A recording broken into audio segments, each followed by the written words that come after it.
तो प्रिय छात्रों, कैसे हैं आप लोग? आई होप कि आप लोग अच्छे होंगे। तो आज के क्लास में जो हम लोग देखने वाले हैं, बिल्कुल तरह से समझिए कि आपको वायरल क्वेश्चन मिल रहा है जो कि बिहार बोर्ड 2022 में पूछा जाएगा। एकदम तरह से फिक्स है कि यहाँ से क्वेश्चन आज के क्लास से आपको पूछा जाएगा। तो आप इस क्लास को अगर अंत तक नहीं देखते हैं तो आपको परीक्षा में जाने के बाद आपको पछतावा होगा। सो आप इस क्लास को अंत तक जरूर देखें। तो चलिए हम बिना समय गवाए इस क्लास को स्टार्ट करते हैं। और आप लोग को लग रहा होगा कि सर ये मार्कर क्यों रखे हुए हैं, कब का क्वेश्चन ये दिखाइए। तो आप लोग यहाँ पर देख रहे हैं कि ये 2020 का क्वेश्चन है। आपको काफी जो है यूट्यूब पर यहाँ पे ऐसा वीडियो मिलता है जो कि आपको बेवकूफ बनाने का काम करते हैं और आपको बोलते हैं कि 2022 का क्वेश्चन हो गया आउट। लेकिन ऐसी बात नहीं है। लेकिन मैं बता दूं दावे के साथ कि 2020 का ये एनुअल एग्जामिनेशन का है और यहाँ से आपके एग्जाम में जो क्वेश्चन पूछा जाएगा, धमाल का यहाँ से क्वेश्चन आपके एग्जाम में पूछा जाएगा। क्योंकि 21 नहीं, एक साल गैप करके पूछा जाएगा और क्वेश्चन बैंक से काफी क्वेश्चन रहता है और इस बार भी रहेगा। हम एक एक क्वेश्चन को देखेंगे। चलिए स्टार्ट करते हैं। इस क्लास को ज्यादा डिस्कस नहीं करेंगे। तो सबसे पहले यहाँ पे आप लोग से क्वेश्चन पूछा जा रहा है कि मेरे बिना तुम प्रभु कविता का हिंदी रूपांतरण किसने किया था? तो धर्मवीर भारती ने किया था। चलिए याद कर लीजिए क्वेश्चन को। यहाँ पे बिल्कुल राइट आंसर होगा। यहाँ से गलत लगभग नहीं मिलेगा। कुंवर नारायण कवि है, क्या है? नगर संवेदना के ये कवि है। सेनापति में कौन सा समास है? तो यहाँ पे आप लोग को नहीं दिख रहा होगा, जरा रुकिए। तो यहाँ पे ध्यान दीजिएगा कि सेनापति में कौन सा समास है? तो तत्पुरुष समास है। मित्र शब्द का भाववाचक संज्ञा होगा, मित्रता हो जाएगा। बिल्कुल सही है। अगला क्वेश्चन की ओर हम लोग बढ़ेंगे। यहाँ पे देख लीजिए आप लोग, क्वेश्चन आपके सामने में है सारा के सारा कि जनतंत्र का जन्म शीर्षक कविता के कवि का क्या नाम है? तो रामधारी सिंह दिनकर, जिनका जन्म जो है सिमरिया में हुआ था, अर्थात बेगूसराय डिस्ट्रिक्ट में। बाबा साहेब भीमराव अम्बेडकर का जन्म कब हुआ था? 14 अप्रैल 1891 ईस्वी में हुआ था, मध्य प्रदेश में हुआ था। विष के दांत कहानी के रचयिता कौन है? तो नलिनी विलोचन शर्मा जी दांत तोड़ देते हैं, ठीक है, छेनी लेकर के। चलिए तो यहाँ पे आप समझ गए होंगे। अगला क्वेश्चन देख। अगला क्वेश्चन है आपका 8 नंबर। मैक्स मुलर के अनुसार सच्चे भारत का दर्शन कहाँ हो सकता है? याद रखिएगा, सब्जेक्टिव में भी यहाँ से आप लिख सकते हैं एक लाइन निकाल के। तो मैक्स मुलर जो है सच्चे भारत का दर्शन बोलते हैं कि गांव में हो सकता है, अर्थात ग्रामीण में। सुमित्रानंद पंत जी का भी कहना था कि भारत माता कहाँ वास करते हैं? तो गाँव में वास करते हैं। पराजय में कौन सा उपसर्ग है? उपसर्ग किसी शब्द के पहले लगता है, तो यहाँ पे परा लगा हुआ है, परा आपका उपसर्ग हो गया। देखते हैं आगे। तो 10 नंबर सवाल आपको पूछा जा रहा है कि किसने कहा था कि सब पुराने अच्छे नहीं होते हैं, सब नए खराब ही नहीं होते हैं? तो ये कालिदास का शायद कहना था। चलिए 11 है कि मेघदूत का जर्मन में अनुवाद किसने किया था? तो मैक्स मुलर जी ने किए थे, ठीक है। चलिए अगला है मगम्मा को किससे विवाद था? तो बहु नजम्मा से, ठीक है, बहु नजम्मा से। इसका सब्जेक्टिव क्लास भी आप लोग को दे चुके हैं। अगला है लक्ष्मी के पति का क्या नाम था? लक्ष्मण नाम था। लक्ष्मी के पति का क्या नाम था? लक्ष्मण। और अगला क्वेश्चन आप लोग का कहा जा रहा है, नहीं दिख रहा होगा यहाँ पर, कि किस नदी के बांध के नीचे लक्ष्मी का घर था? तो किस नदी के नीचे लक्ष्मी का घर था? तो याद रखिएगा वो नदी का नाम था देवी नदी। लक्ष्मी का घर देवी नदी के नीचे था। चलिए अगला सवाल है यहाँ पे आप लोग के सामने में, पार्वती बेहोश क्यों पड़ी थी? पार्वती बेहोश क्यों पड़ी थी? क्योंकि उनको तेज बुखार था, इसलिए वो बेहोश होकर पड़ी थी। समझ गए? पार्वती क्यों बेहोश पड़ी थी? क्योंकि उसको तेज बुखार के कारण। शुद्ध वाक्य है इसमें से, प्रकृति जो है यहाँ पे शुद्ध वाक्य है, ठीक है। परिश्रम में कौन सा उपसर्ग है? तो परि उपसर्ग है, यहाँ पे स्पष्ट है। हाथ खाली होना मुहावरे का क्या अर्थ होता है? अगला क्वेश्चन है कि हाथ खाली होने मुहावरा का अर्थ होता है गरीब होना, हाथ में एक भी पैसा नहीं होना। अवकाश शब्द में उपसर्ग होगा, अब उपसर्ग किसी शब्द के पहले लगता है तो अब उपसर्ग हो जाएगा। देखते हैं अगला क्वेश्चन। अगला क्वेश्चन है हिरोशिमा किस देश में है? तो हिरोशिमा जापान में है, जहां पे 1945 में अमेरिका द्वारा बम गिराया गया था। चलिए बहादुर अपने घर से क्यों भागा था? माँ के मार के कारण। और माँ ने बहादुर को क्यों मारा था? क्योंकि बहादुर ने भैंस को पीटा था। चलिए बिरजू महाराज किस शैली के नर्तक थे? तो कथक के अर्थात डी। अशोक वाजपेयी का जन्म कब हुआ था? तो 16 जनवरी 1941 ईस्वी में हुआ था।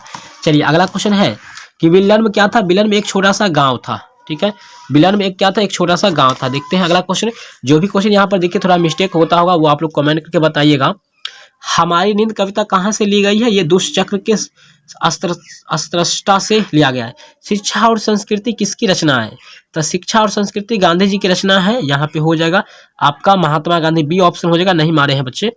चलिए भारत से हम क्या सीखे? यह जो है क्या है? एक निबंध है, एक भाषण है। सही मारे हैं बच्चे, बिल्कुल सही मारे हैं। ये मैक्स मुलर जी का एक भाषण है।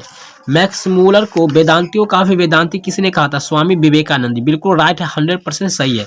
दधीची जी के हड्डी से क्या बना था? इंद्र भगवान के वर्ज, ऑप्शन ए। श्रम विभाजन और जाति प्रथा के लेखक कौन है? तो डॉक्टर भीमराव अंबेडकर।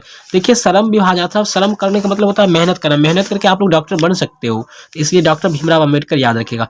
शुद्ध वाक्य है राम ने पुस्तक खरीदा, राम पुस्तक खरीदा, राम ने पुस्तक खरीदा है, राम ने खरीदा है तो ये ऑप्शन हो जाएगा। नागरिक लिपि के लेखक कौन है, तो आपका गुणाकार मूल्य हो जाएंगे। बहादुर का पूरा नाम क्या था, तो दिल बहादुर, क्योंकि वो सबका दिल को जीत लेते थे। परिणामवाचक विशेषण इसमें क्या है, तो थोड़ा सा यहाँ पे परिणामवाचक है। परंपरा का ज्ञान किनके लिए आवश्यक है, जो उपयोगी साहित्य की रचना न करे। तो आप कदम तरह से याद हो गया होगा, याद करते चलिए, एग्जाम के समय है। मछली लेकर कौन भाग गया था, तो संतू ने भागा था, ठीक है, उनको डर भी लग रहा था लेकिन फिर भी मछली लेकर फरार हो गया। हिंदी भाषा की लिपि क्या है, तो देवनागरी।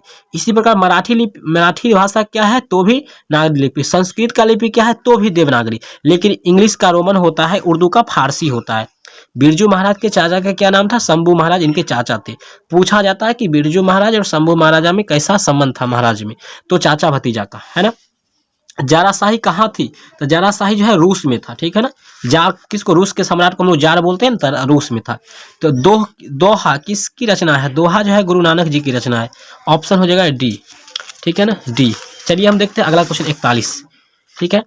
महात्मा गांधी के पिता का क्या नाम था, महात्मा गांधी जी के पिता का नाम था मोहनदास करमचंद गांधी, मोहनदास करमचंद गांधी, ध्यान रखिएगा, ठीक है ना। राजगिरी कौन सा समास है, तो राजगिरी तत्पुरुष समास है, कोनो दिक्कत नहीं है। निम्नलिखित में सर्वनाम है, तो मैं स्वयं हूँ, मैं जो है एक निजवाचक सर्वनाम है। गुरु नानक किस भक्ति धारा के कवि थे, निर्गुण भक्ति। निर्गुण भक्ति का मतलब होता है वो भगवान को मानते नहीं है, वो भगवान के अंदर अपने मन में मानते हैं, तो उसी को कहते हैं हम लोग निर्गुण कहते हैं। रसखान दिल्ली से कहाँ चले गए थे, भाग करके ब्रज भूमि पर गए थे, भाग करके। रसखान दिल्ली से भाग करके ब्रज भूमि पर गए थे, ठीक है ना, यहाँ याद रखिएगा। चलिए अगला सवाल आपका यहाँ पे 46 नंबर है। अविनो किस नदी पर स्थित है भैया, तो अविनो जो है रो नदी पर है। मछली कहानी में किस वर्ग का जीवन वर्णित है, तो निम्न वर्ग का, अर्थात एक मतलब मीडियम परिवार का, ठीक है ना। बिरजू महाराज की ख्याति किस रूप में है, तो नाच डांस करने वाले के रूप में, ठीक है। बिरजू महाराज को लोग कैसे याद करते हैं, तो नटंकी अर्थात नर्तकी के रूप में, नाच डांस करने वाले। भाववाचक संज्ञा का उदाहरण क्या है बच्चे, सर्दी, क्या है, तो सर्दी, याद रखिएगा सर्दी। आध्यात्मिक शिक्षा से गांधी जी का क्या तात्पर्य है, हृदय की शिक्षा। आध्यात्मिक जो शिक्षा लेता है वो समझिए हृदय की शिक्षा लेता है। थोड़ा स्पष्ट नहीं दिख रहा होगा, हम 50 तक बता भी दिए आप लोग को। चलिए अमृत का पर्यायवाची सुधा होता है, जो सुधा काउंटर पर आप लोग जाते हैं खरीदने मिठाई, चलिए तो आप लोग मिठाई खरीदेंगे जब टॉपर बनेंगे तब, है ना। हमारी तरफ से पूरी तरह से भोज होगा। मंगू की बड़ी बहन का क्या नाम था, कमू, एकदम याद रखिएगा। सात कोरी होता कथाकार है उड़िया, उड़िया भाषा का है, लक्ष्मी वाला पाठ की। कमर कसना मुहावरे का अर्थ होता है एकदम तैयार होना, बहुत परिश्रम करना, लेकिन कमर कसना मतलब तैयार होना हो जाएगा, ठीक है ना। चलिए अगला है, दक्षिण अफ्रीका से गांधी जी भारत कब लौटे थे, तो 1915 में लौटे थे, 15 में, ठीक है ना। दक्षिण अफ्रीका से गांधी जी भारत लौटे थे 1915 में, और 17 में जाकर के खेरवा आंदोलन शुरू कर दिए थे, ठीक है ना। चलिए 56 है, हिंदुस्तानी नाम सुनी अब ये संकुची लजात, पंक्ति किस कविता से है, तो स्वदेशी से भैया, क्या दिक्कत है, मारो फटाक से, जाओ एग्जाम में छाप को आओ, ठीक है ना। एकदम तरह से यहाँ से रहेगा क्वेश्चन, बार बार बोल रहे हैं। रसखान किस विषय में सिद्ध थे, सवैया छंद में। अमराई का कुआं कहाँ था, रास्ते में था। जब वो दही बेचने जाती थी मगम्मा, तो रास्ते में था अमराई के कुआं पर, जहाँ पे रकम्बा ने बाह पकड़ के मगम्मा को बैठा करके रुपया ठगने की बात बोले थे, ठीक है ना। चलिए अगला सवाल आपके सामने में है, पापति की उम्र क्या थी बच्चे, तो 15 वर्ष, 14, यहाँ पे 14 वर्ष भी था एक बार, और 12 वर्ष यहाँ पर देना है आंसर आपको, 12 वर्ष, ठीक है। सीता उर्वासी क्यों हो गई थी, अपनी गरीबी पर, अपनी गरीबी को लेकर सीता उर्वासी हो गई थी, उदास हो गई थी, बहुत उदास। चलिए बच्चे देखिए यहाँ पे 60 क्वेश्चन था उस समय, अब क्वेश्चन है ये नहीं है।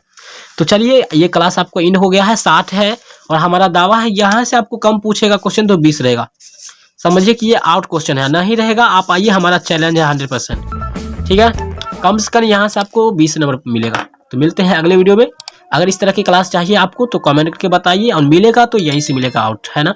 चलते मिलते हैं नेक्स्ट वीडियो में, तब तक के लिए बाय, धन्यवाद।